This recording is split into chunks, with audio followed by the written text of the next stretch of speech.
Okay, everyone, we'll get started now. We are actually waiting for a few more people, so hopefully they will be joining us at some point. So you'll hear a few beeps here and there, so hopefully that won't distract us too much. I think if we get started.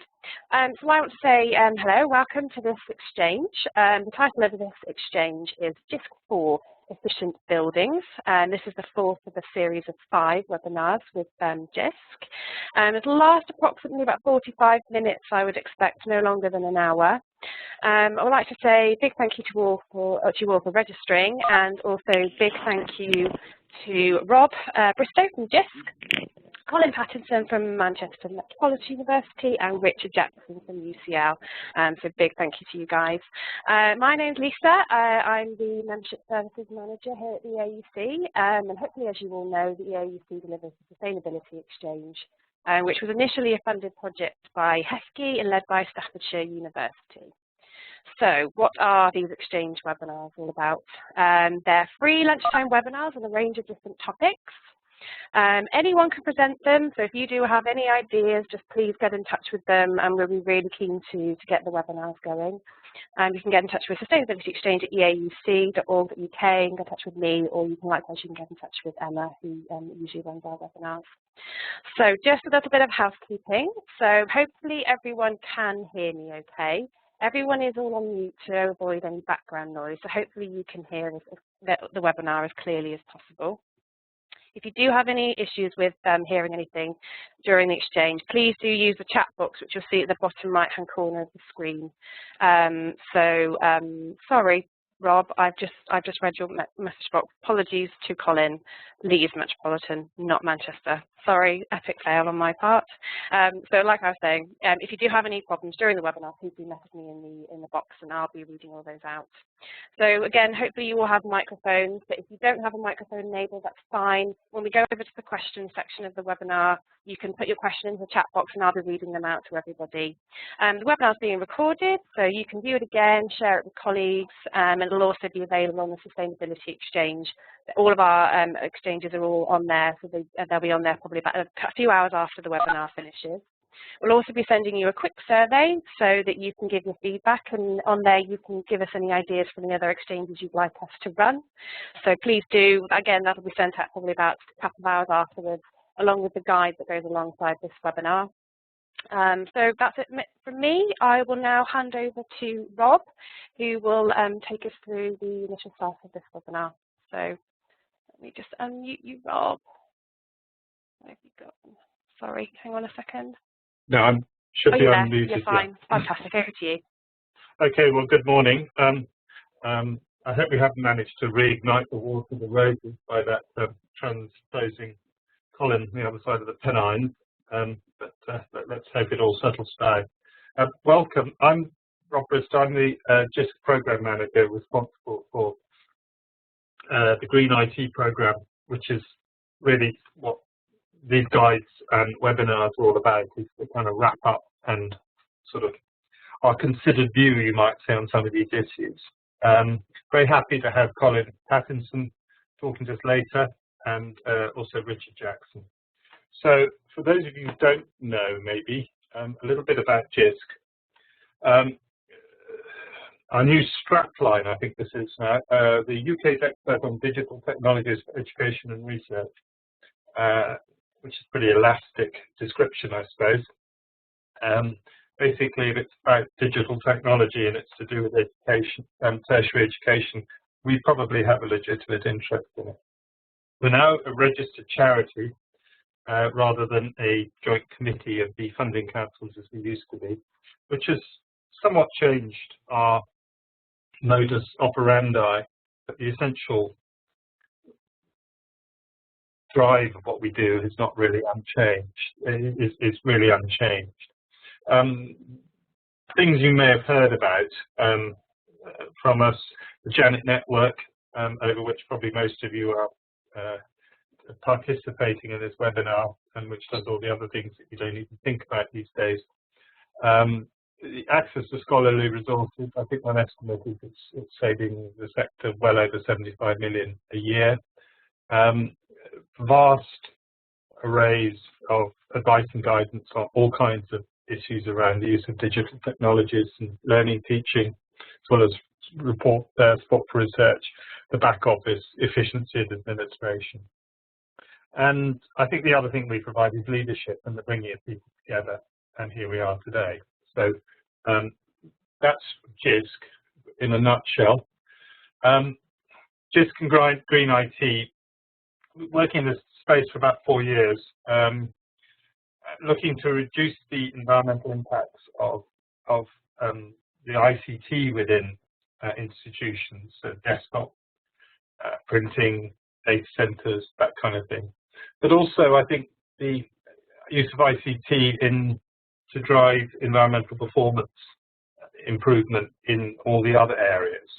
The program work's now kind of drawing to an end in its formal sense, but we'll be keeping an eye on this agenda and participating as and when we see the space to do so. So why this area? Why are we interested in efficient buildings? Well, I think it's all about the other 98%. It's sometimes sort of said that ICT is responsible for 2% of global emissions, and I imagine that's actually rising as the growth of vast data centers and things. But this is about the other 98 or 97%. This is about all those buildings that churn out heat and light, and have to be cooled and warmed and air conditioned and all the rest of it. And the kind of difficulty of actually tackling that, and I think that Colin and Richard will talk a bit about that, and why this isn't as easy as perhaps it ought to be. So we'll hear about the Heat and Light project at Leeds Met, which is really looking at the infrastructure, the back end, and seeing what we could do, what could be done to join things up, and sort of how their understanding of how they used energy and what could be done about it could change as a result of that. And then the Carbon Buzz, which was a Green Gowns winner last year. I think their thing on their website I took off this morning says "Get real about building energy use." So there's an interesting thought. I'm really looking forward to hearing about that. So what we'll do now is we'll hear first from Colin Pattinson from Leeds Met. Who's project director on the Heat and Light by Timetable project and head of the School of Computing, Creative Technologies and Engineering. And then we'll go to Richard Jackson, who's head of environmental sustainability at University College London. So over to you, Colin.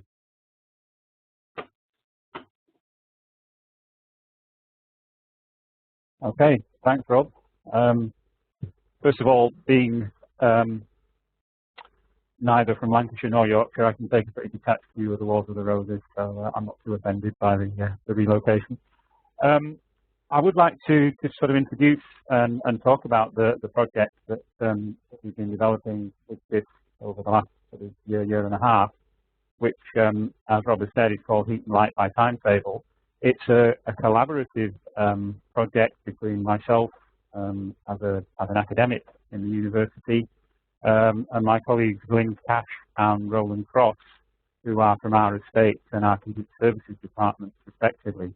So the idea was that we tried to merge and bring together the often separate elements of the university's technical provision in order to do and to address something. I've also called this talk From Heat and Light to Best because, as you'll see a little later on, another of my academic colleagues, Jim Parker, who works in our Built Environment Centre, has taken on some of the ideas and has put together some quite interesting modelling and some quite interesting predictive systems, which I think will help us to continue to build and continue to grow in this project area. So I thought, as usual, it's a good idea to start with a statement of the problem. And we're not an untypical university. We have quite a mixed estate. Some of the buildings are a couple of 100 years old. Some of them are a couple of years old, and things range in between those. The buildings and the rooms and the locations within those buildings vary in size. We're spread across quite a wide area of sort of northwest Leeds in terms of our activity. We're a large university with a large range of different kinds of academic provision, and therefore the uses to which those buildings and those locations are put is very different, right from the sort of traditional standard and lecture through to gymnasiums, sports facilities, and so on. And as the age of the buildings, as the buildings have developed, the kind of heating controls and the kind of access that we have and the facilities, the opportunities that we have to do things within those buildings and to affect the heating is also very different. I just noticed there's a slight typo in my slide. The room's heated from 6 till 8 in the evening. People in Leeds are fairly robust, but they do like warm rooms when they get here. And that is kind of irrespective of the actual use, the actual utilisation to which we put our facilities. So just to give you an idea, a few snapshots. There's the 200-year-old building. This one's about 100 years old. Some of the newer builds are showing there as well. And the issue there is that obviously with the newer builds, we have at least the potential for some quite sophisticated use of heat, air conditioning, air control, and so on. Whereas some of the older buildings that I showed you there, in a way, it's not that different from the kind of heating systems that you typically have at home, manually controlled thermostats, air conditioning is whether the window's open or closed. So some quite significant variations in terms of activities and opportunities that we have. Our teaching space, we have a central timetabling system and timetables and allocations according to the requirements that you expect. We've divided, or my colleague Jim Parker in his simulation work has kind of divided pretty useful subdivision of rooms. The general rooms that are available to all users, anybody who wishes to have a sort of general pooled room, as we call them. Some of the more specialist facilities, laboratories, gyms, and so on, and the smaller rooms which are typically used for kind of one-off ad hoc meetings. In Jim's modelling, what he's done is identified different distributions through the day. So for each of the next 3 slides, we've got some examples of room utilisation where if you read down the rows, the room use is either sort of focused and centralized around midday, around the morning, around the afternoon, or is distributed almost semi-randomly during the day. And I think that kind of modeling indicates something which is a little bit off topic for this project, but which is something, again, that is of interest, I think, and that's how much and how possible it is to kind of organize room utilization so that it is more focused. And that's perhaps a bit more obvious if we look at some of the specialist rooms, and particularly if we look at meeting rooms, where I think it's true to say that the distributed use is probably the one at the moment which is the most common and the most frequently used. So that's in a way a kind of statement of our problem. We have a mixed estate, we have mixed facilities, we have mixed requirements, and all of that information is gathered and captured together through our timetable room booking system, which covers all of those different categories of room and offers us at least the potential for that kind of rich data set. Pause for a minute, because in a way it's almost too rich a data set for us to have really made effective use of.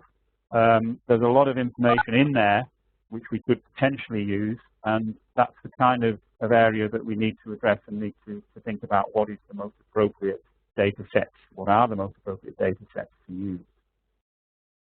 This is just a snapshot of the kind of console for one of our more sophisticated building management systems. And as you can see, I mentioned earlier, we probably don't really take full use of or make full use of the features of that system, and that's illustrated there. The heating comes on at 6 in the morning, it goes off at 8 or 9 o'clock in the evening. and there's no kind of sophistication. There are lots of potential utilization within those control systems, certainly for the newer buildings, but we are aware that we're not taking advantage of that of those opportunities. So the idea, which when you write it down in 3 bullet points or in 2 bullet points, seems so simple, is that we've got the timetabling data, so we know when our rooms are in use. We know, therefore, what the demand is for heating, ventilation, lighting, and so on. So why don't we just use that information to generate something which drives the heating, the building management systems, in order to allow heating, ventilation, lighting, the kind of things which draw power, the kind of things which utilize energy, make that utilization drive the control and be driven by the utilization and room occupancy. So effectively, we're not heating, we're not ventilating, we're not wasting energy on unoccupied rooms. And as I said, when it's written down as a couple of bullet points, it seems pretty simple. So what are the issues? Well, I've written there on that slide, all we need is a link between our timetabling system, CMIS, and our building management system. There are a few things that I think are worth noting at this point. One of the issues that is particularly relevant when you get the situation that I showed on a few slides ago of the very kind of in and out usage pattern is that we can't simply say room in use 10 a.m., heating on at 10 a.m. It takes time to heat any given space. And again, these are some of Jim Parker's measurements looking at the time taken to heat different rooms in our estate. And you can see, you know, fairly self-evidently, I guess, it varies with outside temperature, which is the blue dotted line at the bottom. It also varies with amounts of sunlight, which is the red line. But you'll see there, you know, on average, it's about half an hour. But on certain days, the 21st of January is the obvious one there, it took almost half as long again to develop and to heat that those particular locations to a kind of comfortable usage time. So we've got a preheating issue that we need to consider. At the other end of the day, at the other end of the occupancy, if we were to coincide our off times with the time at which the room was empty, then we'd have a lag where we were again we're not making use, I guess, of the residual heat that remains after we've heated up the space. So the relatively simple 2 bullet point idea starts to look a little bit more complicated. We need a bit more complexity, and we need to think about not just this heating time, because, you know, obviously we could build in a factor of 20 to 45 minutes, but it's clearly going to vary across the year. It's going to vary with exterior temperature and so on. And again, those are all the kind of issues and the kind of considerations that we haven't yet incorporated into this project, but as the project goes and as the project develops, I think those are areas that we could certainly look to include and incorporate. So I can envisage something which takes in sort of weather measurements, weather prediction systems, and so on. So our interface software, again, we've narrowed down the data that I showed you earlier. We've narrowed it down to the room location, the day, and the start and stop time. And the conversion process is then to convert that into start and stop for the building management system itself. However, we then hit a further consideration that we need to address, and that's what I've chosen the title here of building blocks. Our timetabling system gives us information per room. Our building heating, ventilation, and air control systems work in usually in the taller, more modern buildings in vertical sections. In some of the older buildings, there are a sort of north and a south, or an east and a west, depending on the alignment of the building separation. So as part of the development of this interface, as part of the development of the program, we had to do a kind of manual study, if you like, looking at our building plans, looking at the relationship between where the rooms are located and which heating ventilation zone they fit within. And again, what that gives rise to is that statement at the end of that slide, which if any one room in any block is in use, then that triggers the BMS control for that entire zone, which again leads to a fairly obvious follow-on, which is that we ought to be feeding back into our timetabling system something that allocates rooms until a zone is occupied. So again, some development thoughts there that we're looking at and considering.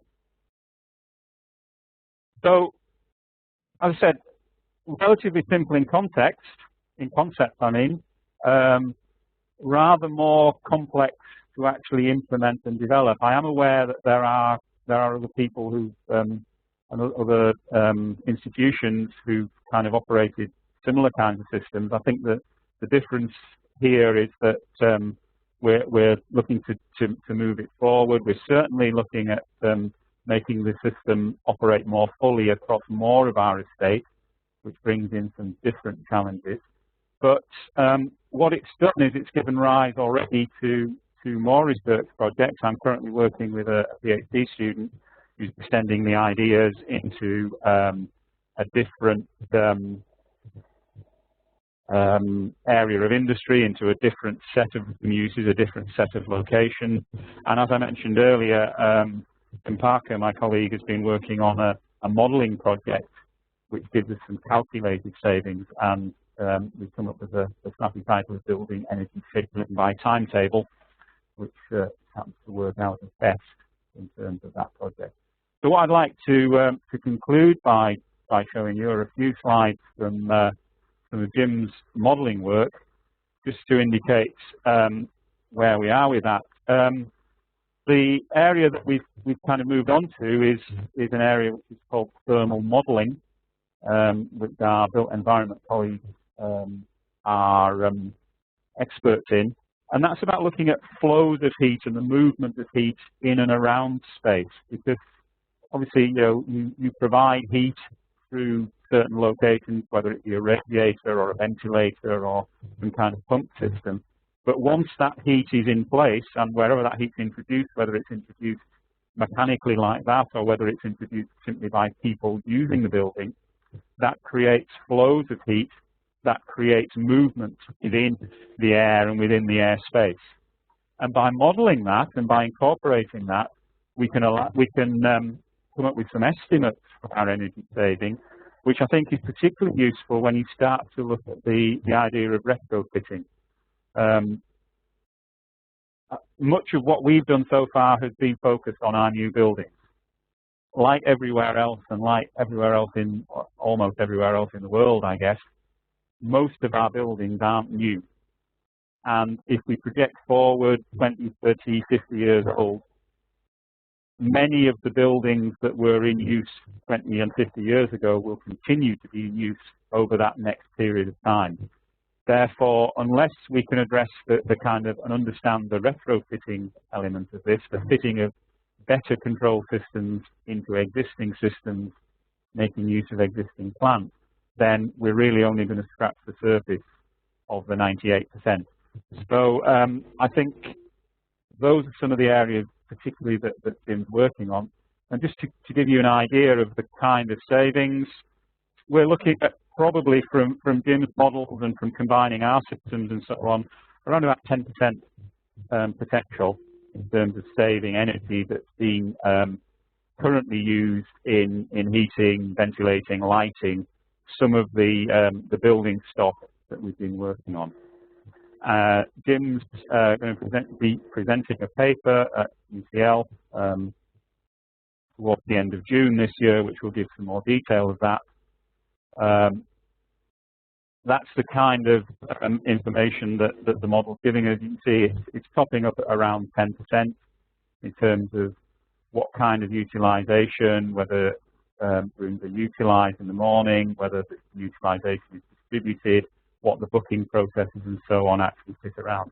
So I think what the model's shown is that the methodology and the process that we introduce and the ideas that we put together certainly do give us a potential and are starting to show signs of giving us the opportunity really to make some quite significant savings and some quite significant improvements in our overall energy use. And what we need to do now is I think, to grow, to continue to work and continue to grow and develop those ideas and build in the modelling, build in the prediction, and make real progress in terms of what we're doing. That's all I wanted to say. Thank you for listening. I think we're taking questions at the end. Is that right, Rob?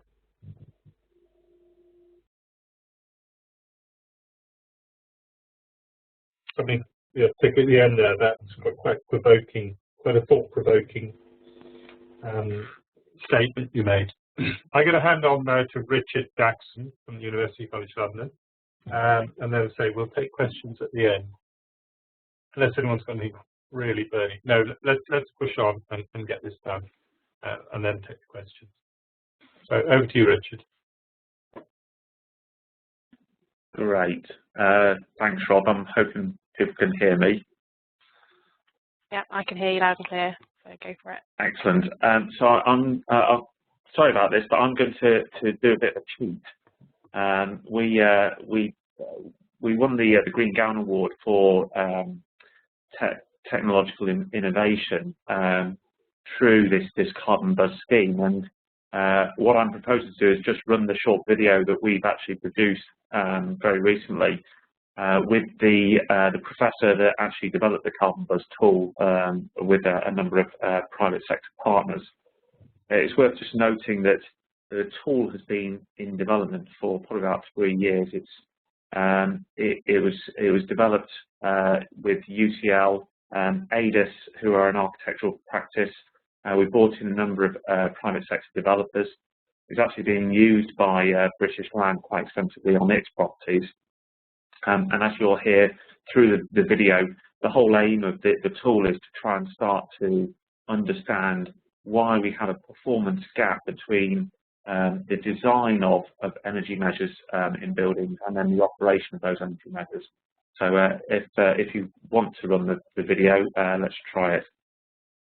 Okay, just to let everyone know, we were having a bit of trouble with this earlier, so I'll start playing it, and if there's anyone that can't, we'll do like a test few seconds just to make sure. If you're not hearing it or seeing it, please let me know in the chat box. The sound isn't syncing massively well with the professor talking, so that might be something we have to sacrifice. But there are a bit of trouble. Please do let me know, and I can play this a different way. So just keep me updated on that, and I'll press play now, and hopefully you'll see this running on screen.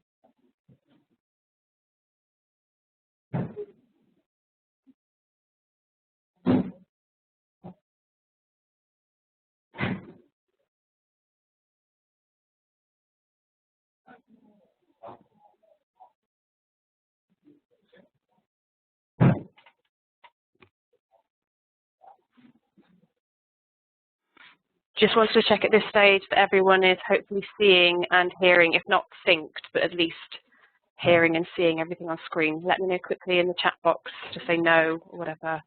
Give us a few seconds and I'll restart.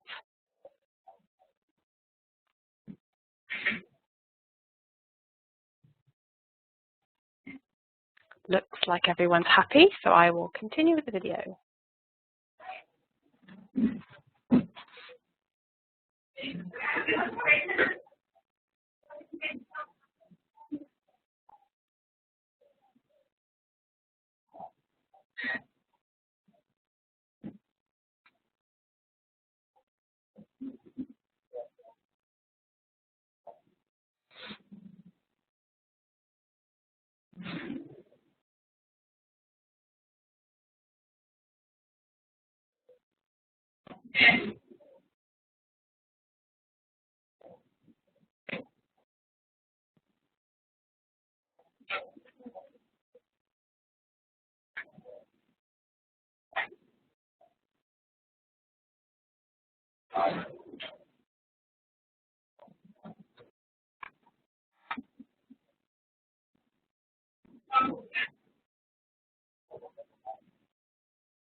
Okay.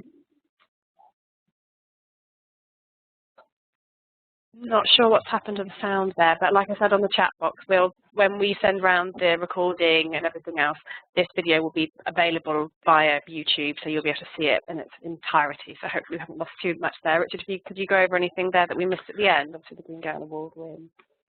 Yeah. So just to kind of reiterate, I mean, the person in the video you saw there was Professor Paul Roosevelt, and Paul has been the lead for the Energy Institute in developing the Carbon Bus tool alongside a number of partners. But to, I suppose, just to reiterate, the main elements of the tool and what we're looking for the tool to do is really kind of to build some benchmark data on some of the buildings that we have, particularly in the sector, so we can start to understand why a significant performance gap exists in the education sector. And part of the reason for us submitting this tool as part of the Green Gown Awards was to raise its profile across the higher education and further education sector, and also start to get people to use the tool. We're very keen that we build this benchmark data together, and we can start to kind of see how some of our buildings are actually performing, and then use that, as Paul said, to hopefully influence design strategies to get a sort of a narrowing of that gap. But obviously, you know, this for us is an opportunity for you guys to see this today. We'd be more than happy to come and talk to anybody individually about using the tool, and hopefully we'll see a greater uptake. So I think I need to just hand back to Rob. Yeah, Rob, did you want to, I think we're going over to questions now. So Colin, I'll unmute you as well. Everyone, I've put a message in the box. If you do have a question, you don't have a mic, please start typing your question into the chat box now. And likewise, if you do have a mic enabled and you want to ask a question live, please do let me know and I can unmute you, and then we can have a bit of a chat going. So type your questions in the box, or just let me know in the chat box that you want to ask a question out loud. I've got a few questions prepared if anyone doesn't have anything now. If we get started with that. So Colin, again, apologies, Leeds Metropolitan, sorry. I just wondered, so obviously your system there is quite a high-end building management system. How do you feel that this would work with a more basic system? How would it translate to that kind of situation? I think that's the challenge. Clearly, we can control it at the kind of supply end, if you will, at the for want of a better word, at the boiler, where the greater difficulty and the greater complexity comes is in doing things at the kind of user and consumer end. And I think that's where I think we need a rather more sophisticated feedback loop in order to monitor and control that. We also need a mechanism, I guess, where kind of remote control of some of the heating and ventilation systems are going to be possible. Probably the most straightforward, and maybe in some cases the only one that we can really look to utilise, will be on kind of radiator heating thermostats and on lighting controls. I think trying to retrofit to ventilation systems is maybe going to be beyond any degree of complexity. I think the opportunity is in terms of the growth and the development of wireless networking and wireless controls, which should allow us to carry out some of that retrofitting without making major or causing major damage to the building fabric. Okay, great. We'll stick with you, Colin. Richard actually has a question for you. Richard, you are unmuted, so go for it. Hi, Colin. I'm not sure if it's a question or if it's a couple of points actually. What we've found at UCL, we've been sort of looking at something similar, is the almost unrecorded use of space. So you know, we might have timetabled booking of rooms. But we also find that we get a lot of students, partly to do with the sort of the lack of available space for students, but we get a lot of students just going into rooms and using them outside of the sort of the timetabling period, or if they see it's free, they just use it. And so that's been a bit of a problem for us if we want to start to manage those spaces more actively. I suppose the other thing, which is a bit of research we're doing, and might be useful to talk about this at some point, we've been looking at using Wi-Fi data to try and follow occupancy around one of our buildings.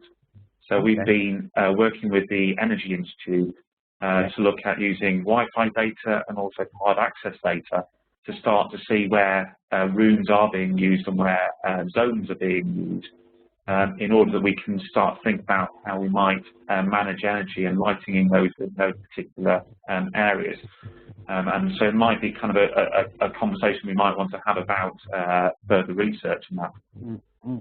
Yeah, I think that, I mean, those are certainly the Wi-Fi network is one area where the additional data is going to be able to provide us with more information we can make use of and utilise.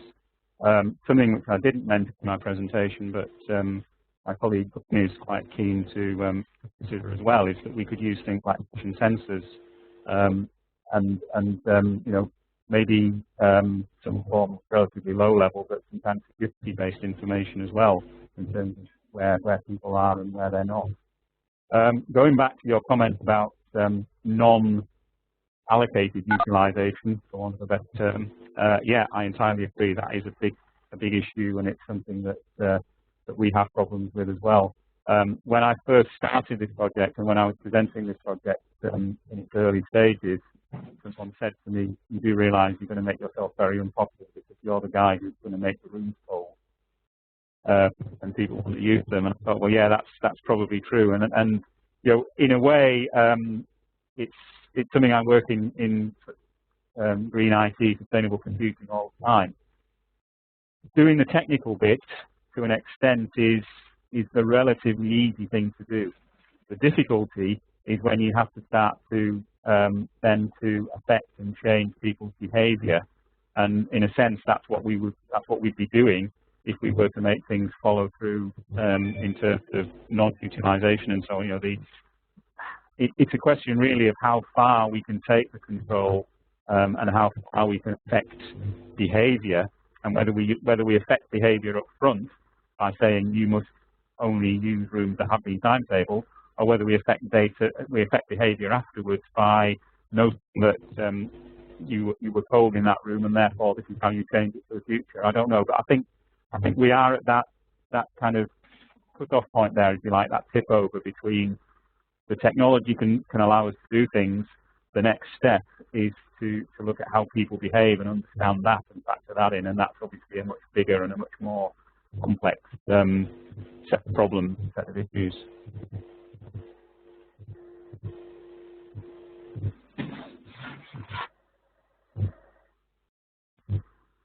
I think it's very good points there. I wonder about this using Wi-Fi data to follow people around. I think I know in the centre of Bristol they say something about there's a sign up saying we track Wi-Fi data to get an idea of sort of anonymously to get an idea of footfall and movement through the shopping centre. So I thought it was quite interesting. And I know with the kind of current privacy and security worries about who's watching you, I can imagine that might be quite an interesting sell to students. The other issue, I've got a quick question. Lisa, we got other questions waiting? I'll go ahead. It's what I asked Colin privately in the chat, but I think it's worth airing. Is a kind of sense of what's the sort of ballpark figure for the savings that making these changes could actually make. Certainly with Jisc's work at the moment, we're very interested in understanding the actual pounds and pence impacts of our work. It's something that we've not been that clever at in the past. But so, can you say something, Colin? Or, I'm not going to hold you to it. Yeah. I did message this back privately. I think from memory, and please don't quote me on this anywhere, that there's around about £1 million electricity bill. So if we're saving 10%, then obviously we're looking at around 100,000 in very rough terms. Right. So if that's in your university, then scaled up across universities and colleges, we're looking at sort of many millions of pounds potentially could be saved. Okay, that's very useful. I mean, if 9 other universities of the same size does do it, then we've saved £1 million, I suppose, is the message from that. Yeah. Okay. Okay, I've got a couple of questions here. Rachel's got a few questions here. So, Colin, what's the software interface between the CMIS and the BMS, and what BMS system is it? And then also, have you considered integrating AV control into teaching spaces through both of those? Right, I'll take the software interface. The software interface is a bespoke piece of software that we've developed, which essentially works using SQL data. It takes CMIS is a database, and what we've got is the information that comes from that. So it's a bespoke piece of software that was developed specifically for this project. Okay. Okay, and then what BMS system actually is it? The trend system is the one that we use. Okay, and then have you considered integrating AV control into teaching spaces through the CMIS and the BMS? Not yet, but again, it's another area. Obviously, some of the AV units do tend to be active for quite a long time and utilise quite a bit of power. So I think that's an interesting comment and interesting thought. Just as an aside, I was doing some teaching in France a couple of months ago, and I noticed that when you switch off the AV projectors there, they actually get a message on the screen saying you would use this much carbon during the course of this operation. So maybe that's something to consider incorporating a bit more widely. Okay, one more question for you, Colin, then I'll move over to Richard. So Stephen's asking, was the heating or degradation time response measured for each room factored into the control system? For each room, again, I think that's a bit of a problem in terms of the complexity versus the apparent simplicity. What we will have to do when we're working on a kind of tuning for this is to, if we can understand more closely the degradation, then we can look to incorporate that. At the moment, that's I guess what we call a work in progress. I mean, one of the things that we do notice is that, you know, we said, for example, a 1 hour gap in utilization, then it's pointless trying to do anything. So again, it's about looking at the size and the scope of the gaps. And what we're doing with the system at the moment is we're, if you like, tweaking and trying to understand some of the parameters which will allow us to make the system operate as efficiently as we can. Okay, great. David, I see you've unmuted yourself and you do have a question. Did you want to ask Richard out loud? I'll take silence as possibly you're not there, so I will read it out. Are you there, David? No. Okay, so David's asking Richard, how much is carbon buzz aligned to the benchmarking done in recent years by the S-Lab project in HEPE beforehand, especially labs performance gaps? Well, I mean, the whole basis of carbon buzz is actually for, I suppose it's to be a receptacle for data to be uploaded. So, you know, it's only as good as the data that's input into the carbon buzz tool. You know, one of the things that we've been looking at with S-Lab and Peter James from S-Lab is how might we get some of the data that they've got. If the universities that provide them data are happy to do that, how could we get some of that data into the carbon buzz tool, and then also have to then use some of that lab benchmarking data in an active way when it comes to sort of design and as Paul said in the video, in terms of developing design strategies. Okay. Hopefully, David, that answers your question. He does have a follow-up. So how much audit is done between the booked space and the space that's actually used? From David's perspective, their experience, there is a gap. At Edinburgh, they use an occupancy detection to enable HVAC plant in a specific lecture theatre. So is there a gap between, you know, are you auditing and are you ascertaining a gap between the book space and when it's actually physically used? Again, I mean, the onus of the tool is it allows you to record data for particular types of uses, and you know, for some people they may just record data at the building level and then obviously be able to look at the difference in design and actual use. It becomes more useful when you can start to break down the different uses within a building, because then you can start to make clear sort of like linkages between the sort of performance, the actual performance of the building and what was designed. And I suppose this is again where we want people to explore the tool. I noticed you've uploaded the website to the Carbon Buzz tool. We want people to explore the tool to see just how it can be used at a very simple level, but equally, you know, it can be used at a far more complex level where you can start to upload this information on HVACs, on small power and so forth. When that information is available, then we can start to get much better sort of ideas of where we're seeing problems within the new buildings. Okay, great. So, Colin, over to you, that same question. How much of an audit have you done between the booked space and the space that's actually used, and are you finding a gap? We haven't done a kind of formal audit. I am very clear that there is the kind of gap that Richard referred to in sort of unutilized, unused space and space which is used without being booked. I think, again, that's as we develop the project, it almost becomes that part of every system where the little bit of local knowledge and a little bit of local understanding allows you perhaps to do a bit more fine-tuning and a bit more close matching to your actual requirements.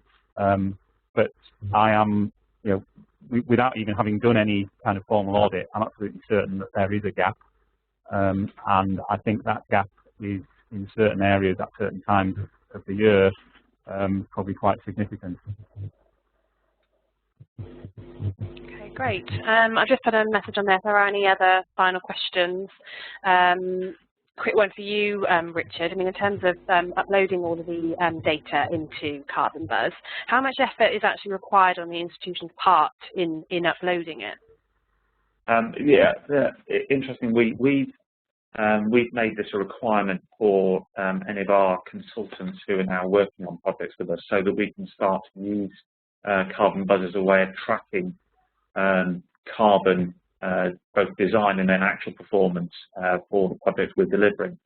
And what we're looking for the project team to do is to upload information at sort of stage C design, at stage E to F design, so that we as a team can kind of start to see whether or not there is any sort of changes to the design of a particular space. And then also, as we move through construction into operations, we'll use the Carbon Buzz tool to track that. So we're putting an onus on our consultants to use the tool. In terms of the time, again, it's dependent, as I said earlier, depending on how much information you want to upload. You know, the more information you upload, the better it becomes to understand where the gap might exist. And therefore, what we're trying to do is get as much detail into the system as possible. The problem when you're looking at existing buildings is just how much information you've got on meters, and therefore how much you can sort of break down the building into the different component parts. And that is an issue for us. In that, you know, our metering here is not as good as certainly I'd like it to be. Okay, great. There's just one final question there for Colin from David. You should see it on the chat box. So if we'll just have that final question, and then we'll finish up.